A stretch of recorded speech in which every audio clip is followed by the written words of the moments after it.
في البداية شكرا أستاذ محمد طبعا لاستضافة حضرتك لينا، وأكيد إن شاء الله تبقى فرصة يعني إن احنا نعرف الناس على المجال الجديد بتاع البارنتينج. بيرنت كوتش هي بارنتينج كوتشنج.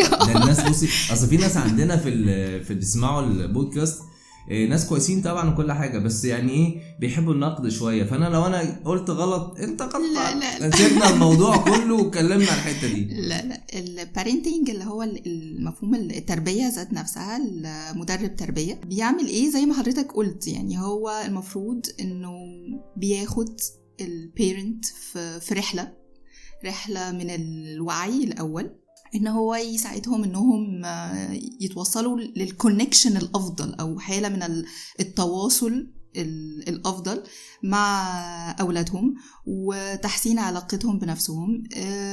طبعا ده علشان يحصل لازم في الاول يبقى البيرنتس ذات نفسهم واعيين بنفسهم، فاهمين نفسهم، فاهمين هم بيتصرفوا التصرفات دي ليه، وده مهم قوي. بعد ما البيرنت بيفهم نفسه، بيفهم هو متأثر بإيه من تربيته ومن الظروف الخارجية ليه، بيبدأ يبقى على استعداد أحسن إن هو ما يكررش الغلطات دي مع أولاده.